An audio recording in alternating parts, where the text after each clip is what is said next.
आदाब नमस्कार, मैं रदा खानम। आप देख रहे हैं सियासत टीवी पर हिंदी समाचार। एक नजर डालते हैं आज की हेडलाइंस पर।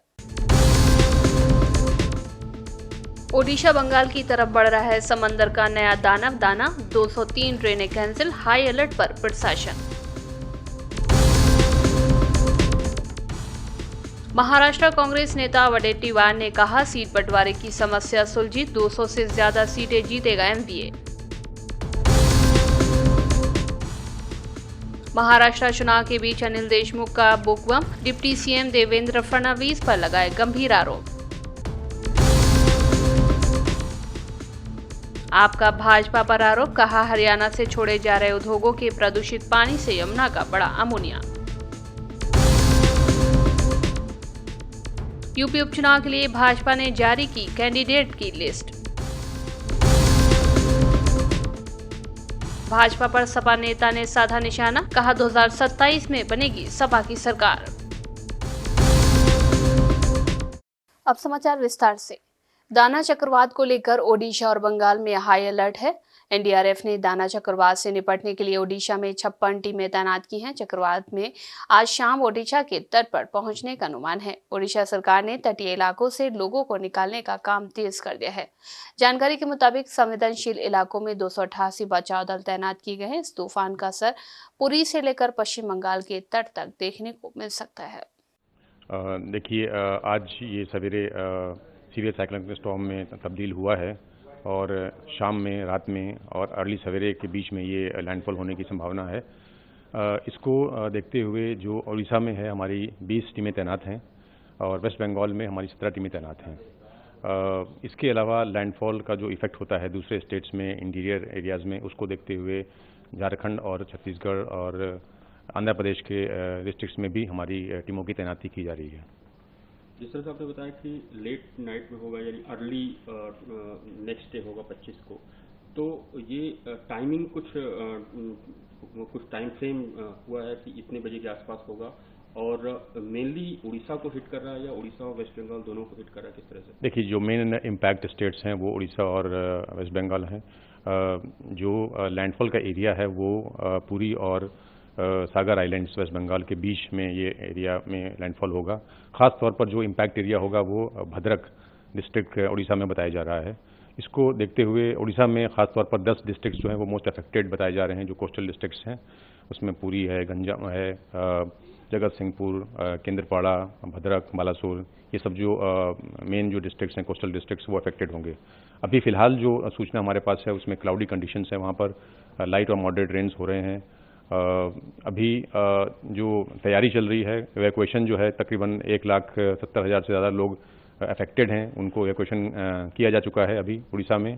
इसके लिए शेल्टर्स बनाए गए हैं, तकरीबन 7,200 शेल्टर्स बनाए गए हैं, जिसमें से तकरीबन 800 परमानेंट शेल्टर्स हैं, करीब 6,000 जो है वो टेम्पररी शेल्टर्स बनाए गए हैं।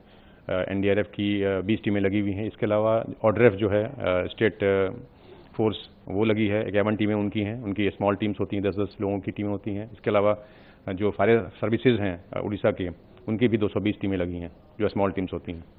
तो ये बड़े पैमाने पर काफ़ी कोऑर्डिनेशन के साथ ये कार्रवाई की जा रही है और ये इंश्योर किया जा रहा है कि लैंडफॉल से पहले मैक्सिमम इवैक्यूएशन कर दिया जाए। कांग्रेस महासचिव प्रियंका गांधी वाड्रा ने कल वायनाड लोकसभा सीट से उम्मीदवार के तौर पर नामांकन दाखिल किया। वो कांग्रेस प्रत्याशी के तौर पर चुनावी मैदान में उतरी हैं। बुधवार को उनके नॉमिनेशन के लिए भव्य तैयारियां की गई। कांग्रेस के सभी दिग्गज और राष्ट्रीय स्तर के सीनियर नेता शामिल हुए। इस दौरान एक वीडियो सामने आया है। इसमें मल्लिकार्जुन खड़गे नॉमिनेशन के दौरान गेट के बाहर से झांकते हुए नजर आ रहे हैं। कहा जा रहा है कि उन्हें अंदर एंट्री नहीं दी गई है। भाजपा भी इस घटनाक्रम को लेकर कांग्रेस पर निशाना साध रही है।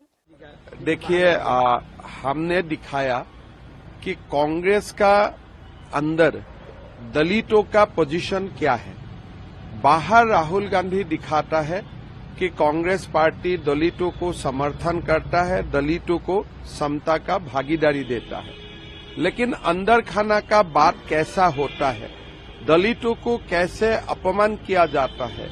काल का वीडियो जो बाहर हुआ, खड़गे जी का साथ जो हुआ, उसका बात लोगों को बताने के लिए और कुछ नहीं रह गया है।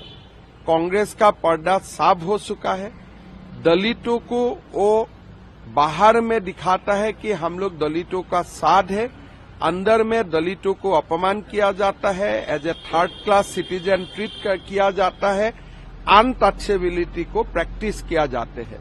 तो मेरा लगता है कि जो भी कोई दलित समाज अभी भी कांग्रेस पार्टी में है या कांग्रेस पार्टी को समर्थन करता है, कल वो वीडियो देखने के बाद उनका कांग्रेस पार्टी के लिए जो भी उनका मन में था वो साफ होना चाहिए।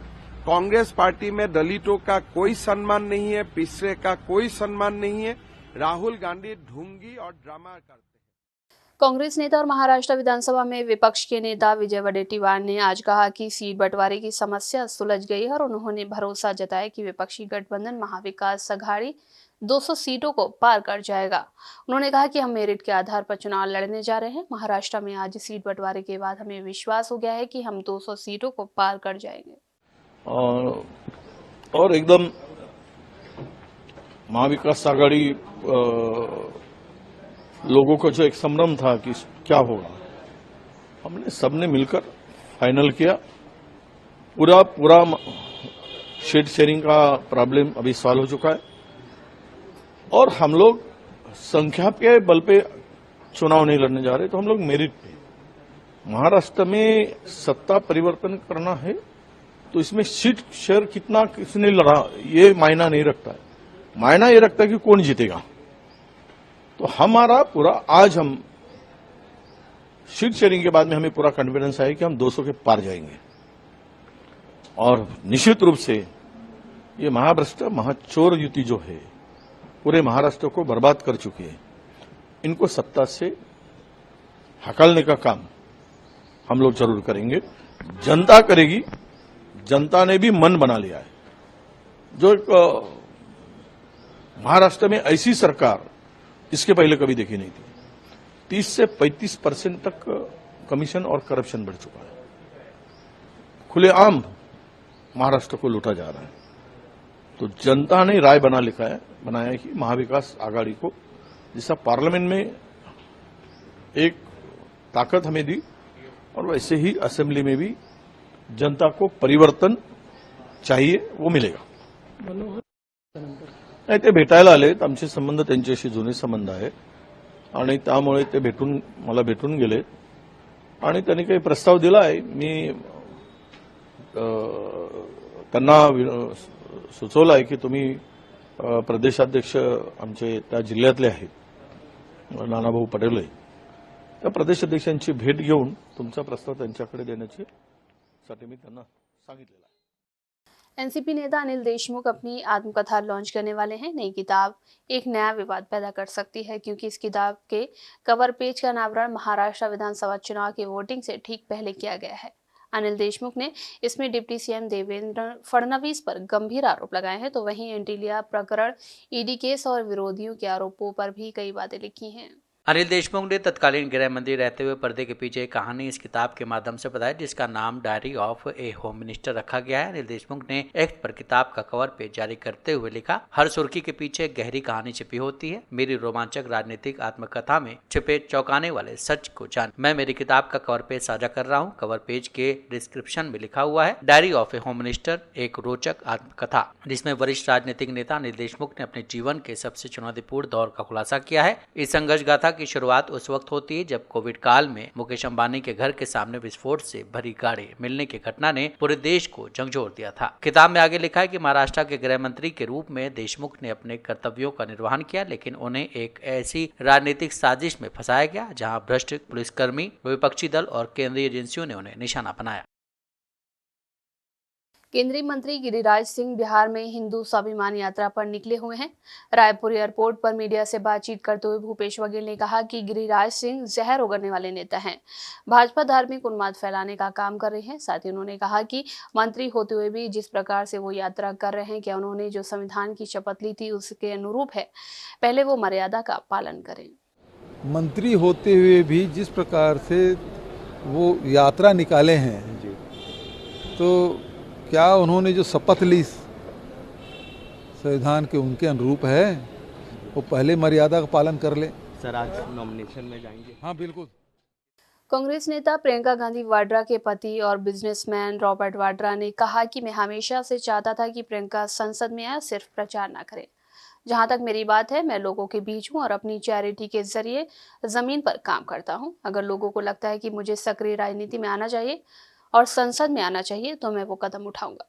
देखिए, मैं हमेशा चाहता था कि प्रियंका संसद में आए और वो खाली प्रचार में ध्यान ना दे या हमेशा वो लोगों के बीच में रहती है, पर मुझे ज़रूर लगा था कि अगर वो संसद में होंगे तो महिलाओं की आवाज़ बुलंद करेंगी और जो भी असल मुद्दे हैं जो बीजेपी नहीं उठाती है, जो छुपाते हैं, वो उनको बुलंद करेंगे।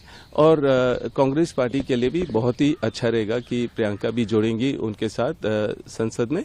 और बात मेरी रही तो मैं अभी तो लोगों के बीच में हूँ, ग्राउंड पे हूँ, मैं सेवा करता हूँ हमेशा अपने चैरिटी के द्वारा, अपने धार्मिक जो दौरा होता है पूरे देश में मैं करता हूँ और लोगों के बीच में रहता हूँ। और अगर कभी भी लोगों को लगेगा कि मुझे भी अपने सक्रिय राजनीति में आना चाहिए और संसद में होना चाहिए तो मैं वो कदम लूँगा। पर अभी मैं खुश हूँ कि मैं लोगों के बीच में रहता हूँ, उनकी सेवा करता हूँ, उनके जो मुद्दे होते हैं मैं समझता हूँ और अपने परिवार को भी बताता हूँ कि ये असल मुद्दे हैं जो ग्राउंड पे हैं और ज़रूर लोगों की बात रखता हूँ मैं। झारखंड के मुख्यमंत्री हेमंत सोरेन की पत्नी और जेएमएम विधायक कल्पना सोरेन गांडी विधानसभा सीट से चुनाव लड़ रही हैं। उन्होंने आज अपना नामांकन दाखिल कर दिया है। कल्पना का मुकाबला यहां भाजपा की मुनिया देवी से है।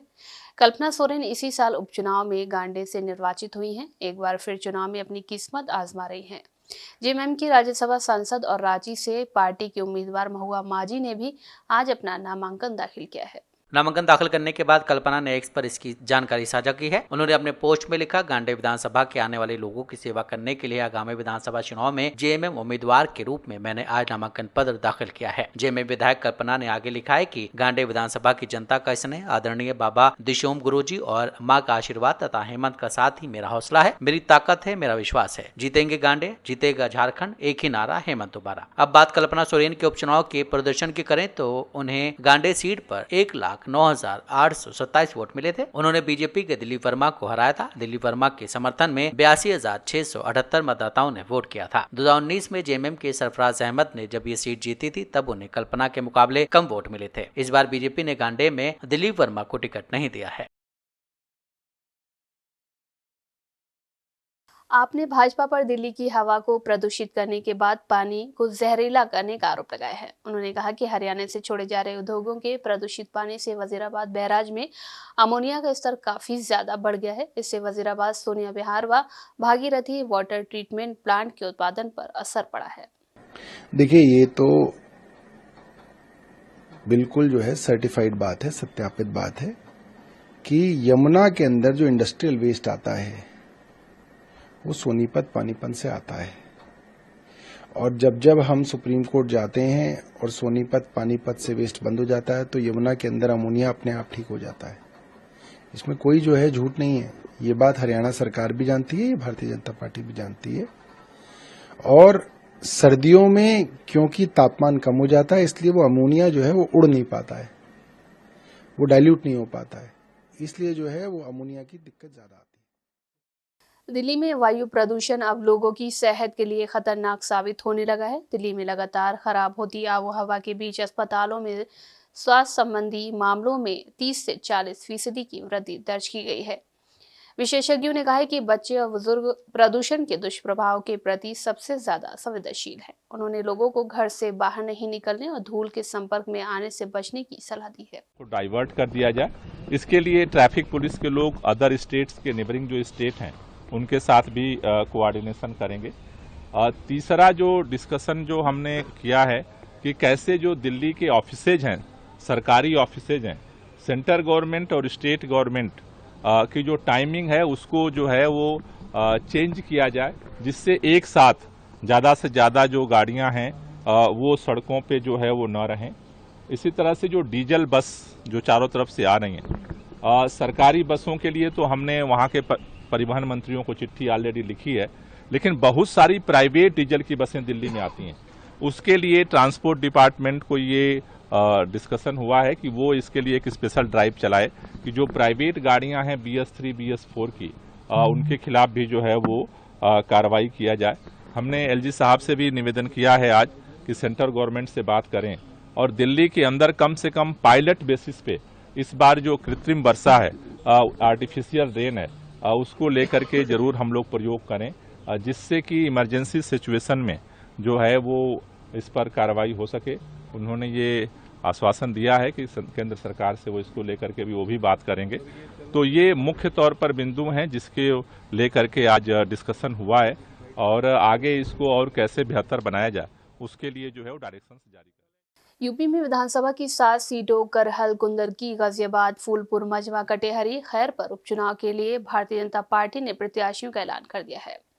भाजपा ने करहल सीट से अनुजेश यादव, कुंदरकी से रामवीर सिंह ठाकुर, मजवा से सुष्मिता मौर्य, कटेहरी से धर्मराज निषाद, खैर से सुरेंद्र दिलेर और मीरापुर से प्रत्याशियों का ऐलान किया है। फूलपुर से दीपक पटेल, गाजियाबाद से संजीव शर्मा को टिकट मिला है। हालांकि सीसमऊ सीट से अभी तक भाजपा ने कोई उम्मीदवार घोषित नहीं किया है। भारतीय जनता पार्टी उपचुनाव को लेकर पूरी तरह से तैयार है और नॉमिनेशन के बाद आप देखेंगे कि सभी प्रत्याशी हमारी 9 के 9 सीटों पर विजय दर्ज करेंगे।